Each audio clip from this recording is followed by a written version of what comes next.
গত 9 মাসেও কিছু কিছু উপদেষ্টার বিতর্কিত কর্মকাণ্ড, এই বিষয়গুলো ডক্টর ইউনূসকে সমাধান করতে হবে। নারায়ণগঞ্জে আইবি ব্যক্তিগতভাবে ভালো মন্দ আমি সেই বিষয়ে যাচ্ছি না, সবচেয়ে বড় কথা তিনি তো আওয়ামী লীগের পারপাস সার্ভ করেছেন গত 16 বছর।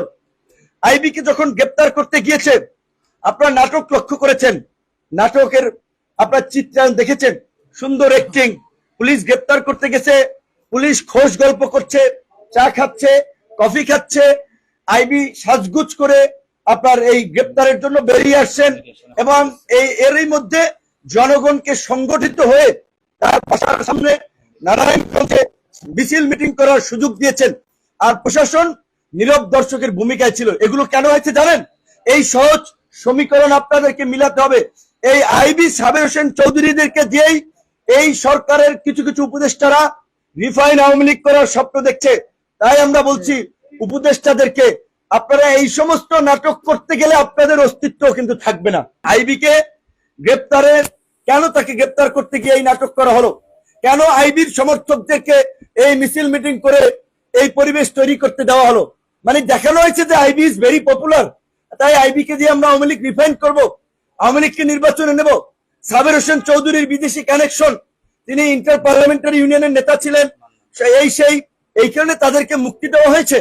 এই সমস্ত ঘটনায় আমরা লক্ষ্য করছি কিছু আমাদের অ্যাক্টিভিস্টরা শুধু আসিফ নজরুল সাহেবকে আপনার দোষী সাব্যস্ত করছেন, কিন্তু প্রকৃত অর্থে এই জন্য যারা এই অভিযুক্ত, শুধু আসিফ নজরুল হয় অবশ্যই তার আমরা বিরুদ্ধে বলবো, কিন্তু আসিফ নজরুলকে শুধু একা টিগারে রাখলে আপনার টার্গেট করলে হবে না। প্রকৃত অর্থে যারা এই আওয়ামী পুনর্বাসনে জড়িত, গণহত্যাকারীদের রক্ষে জড়িত, এই আওয়ামী লীগের দোসরদের ব্যবসা বাণিজ্য এখনো টিকিয়ে রেখেছে, কোন কোন উপদেষ্টা আমাদেরকে খুঁজে বের করতে হবে, তাদের বিরুদ্ধে আমাদেরকে নামতে হবে।